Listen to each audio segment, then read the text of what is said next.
जापानी लोग भारतीय लोगों को अपने घर क्यों नहीं बुलाते हैं? Let's go. जापान में साल भर से ज्यादा समय से रह रहे एक भारतीय व्यक्ति ने जापान में एक अजीब बात देखी कि उसके जापानी मित्र विनम्र और मददगार थे, किंतु उसे कोई भी अपने घर नहीं बुलाता था, बल्कि एक कप चाय के लिए भी नहीं।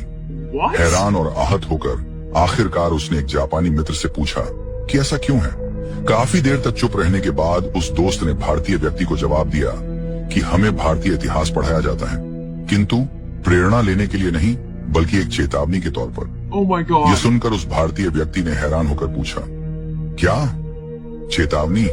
भारतीय इतिहास चेतावनी के तौर पर पढ़ाया जाता है? प्लीज बताओ ऐसा क्यों है? तब जापानी दोस्त ने उससे पूछा कि बताओ कितने अंग्रेजों ने भारत पर राज किया था?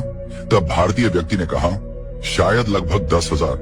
जापानी व्यक्ति ने गंभीरता से सिर हिलाया और पूछा, उस समय भारत में 30 करोड़ से ज्यादा भारतीय रहते थे, है ना? तो फिर तुम्हारे लोगों पर अत्याचार किसने किया? उन्हें कोड़े मारने, यातना देने और गोली मारने के आदेशों का पालन किसने किया था? फिर उसने जोर देकर पूछा कि जब जनरल डायर ने जलियांवाला बाग में गोली चलाने का आदेश दिया तो ट्रिगर किसने दबाया था? क्या वे अंग्रेज सैनिक थे? नहीं, वे भारतीय थे। किसी ने भी जनरल डायर पर अपनी राइफल क्यों नहीं तानी? एक ने भी नहीं। फिर उसने कहा, तुम जिस गुलामी की बात करते हो ना, यही तुम्हारी असली गुलामी थी, शरीर की नहीं, आत्मा की।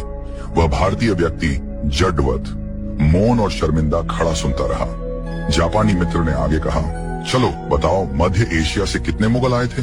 शायद कुछ हजार, और फिर भी उन्होंने सदियों तक तुम पर राज किया। मुगलों ने अपने संख्या बल से भारत में शासन नहीं किया, बल्कि तुम्हारे अपने लोगों ने सिर झुकाकर मुगलों को सलाम किया, अपने लोगों से द्रोह किया और मुगलों की वफादारी की, या तो जिंदा रहने के लिए या फिर चांदी के सिक्कों के लिए। तुम्हारे अपने ही लोगों ने अपना धर्म परिवर्तन कर लिया, अपनी बहन बेटी मुगलों से ब्याह दी। तुम्हारे ही लोगों ने तुम्हारे नायकों को अंग्रेजों को सौंप दिया। बताओ, चंद्रशेखर आजाद के साथ विश्वासघात किसने किया था? वे अल्फ्रेड पार्क में छुपे हैं। ये खबर अंग्रेजों को किसने दी थी? भगत सिंह को, उस समय के बड़े राजनेता जो अंग्रेजों से अपनी बातें मनवा सकते थे। उनकी अनुमति के बिना फांसी पर चढ़ाना आसान था क्या? जो कि खुद को देशभक्त कहते थे। तुम भारतीयों को विदेशी दुश्मनों की जरूरत नहीं है। तुम्हारे ही लोग सत्ता, पद और निजी लाभ के लिए बार बार तुम्हें धोखा देते हैं। इसीलिए हम भारतीयों से दूरी बनाकर रखते हैं। जब अंग्रेज हांगकांग और सिंगापुर आए थे तो एक भी स्थानीय व्यक्ति उनकी सेना में शामिल नहीं हुआ, लेकिन भारत में तुम सिर्फ दुश्मनों की सेना में ही शामिल नहीं हुए, बल्कि तुमने उनकी सेवा की, उनकी पूजा की, उन्हें खुश करने के लिए अपने ही लोगों को मार डाला। यही नहीं, तुम भारतीय तो आज भी नहीं बदले हो। तुमने इतिहास से कोई सबक नहीं लिया है। आज भी थोड़ी सी मुफ्त की बिजली, एक बोतल शराब, एक कंबल दे दो और तुम्हारा वोट, तुम्हारा जमीर, तुम्हारी आवाज, सब बिना सोचे समझे तुम बेच देते हो। तुम्हारी वफादारी तुम्हारे देश के साथ नहीं, बल्कि तुम्हारे पेट के साथ है।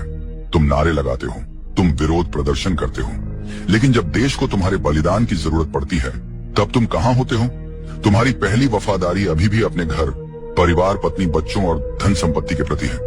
बाकी देश और धर्म जाएं भाड़ में। इतना कहकर वह जापानी वहां से चला गया और वह भारतीय शर्म के मारे सिर नीचे किए वहीं पत्थर की तरह खड़ा रह गया।